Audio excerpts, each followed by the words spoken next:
Alright guys, welcome to this page of the notes, and just one last thing we got to kind of go over here when it comes to sort of disguising a multiplication and division problem for rational expressions.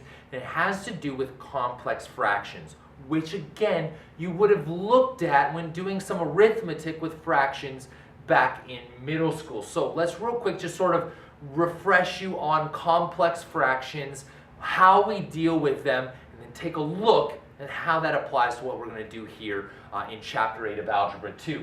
Now keep in mind, a complex fraction is simply a fraction where the numerator or the denominator or both are also fractions, right? So that's all I'm just telling you right here. Complex fractions are simply rational expressions whose numerator and denominator are also rational expressions.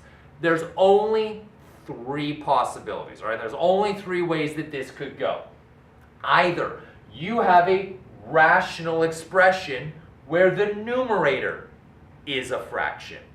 Second possibility, a rational expression where the denominator is a fraction.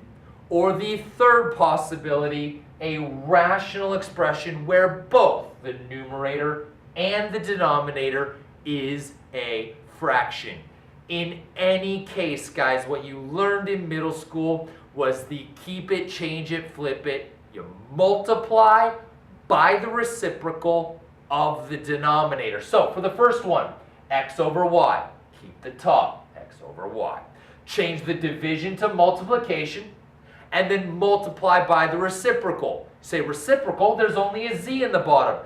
Yeah, but remember, you can put any number over 1. It doesn't change anything. So this is a z over 1, which when you flip it, will become a 1 over z. Multiply the numerators, multiply the denominators. Same thing down here, guys. When that fraction is in the denominator, keep the top. What do you mean keep the top? All I have is an x. Yeah, but you can put any number over 1. It doesn't change anything. So that x becomes an x over 1. Change the division to multiplication and multiply by the reciprocal. So y over z becomes z over y. Multiply the numerators, multiply the denominators. One last time down here. The numerator, w over x, keep the top, w over x. Change the division to multiplication. This one's easy. Y over z becomes z over y. Multiply the top, multiply the bottom. Now, let's see how those complex fractions apply to what we're doing with rational expressions when they are complex. I give you this really, really, really ugly looking thing right here. Whew, man, that is ugly looking. But you should recognize it as this right here, right? I have a rational expression. I have a numerator and I have a denominator. It just so happens the numerator is also a rational expression and the denominator is also a rational expression. Guys, it's keep it, change it, flip it. Keep the top, multiply by the reciprocal of the bottom. Let me write that first. So it'll be r squared over r squared minus 25s squared, right? That's keeping the top. Multiply, so the division becomes multiplication, and the reciprocal of the bottom.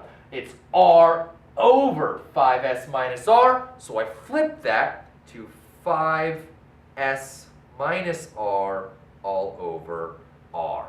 All right, now, because I have multiplication, I can cross cancel, but before I cross cancel, I recognize I have some factoring to do. This is a difference of squares, right? R squared, 25 is a perfect square, and an s squared, and I have subtraction. So, yet again, we see a difference of squares that we'll go ahead and take care of.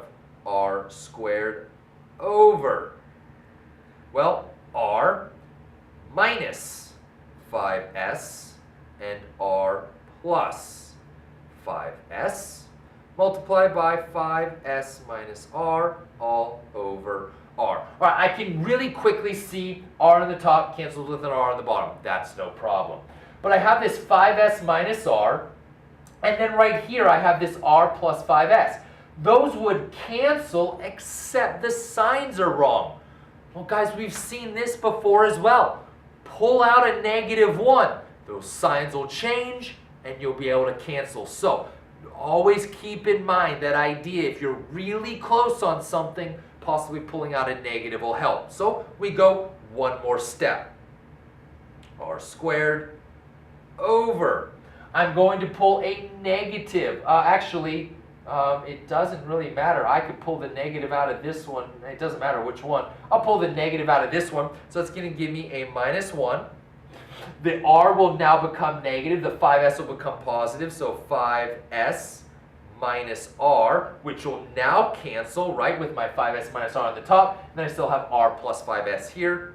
R plus 5s there, multiplied by 5s minus r over r. All right, here we go. Now we cancel.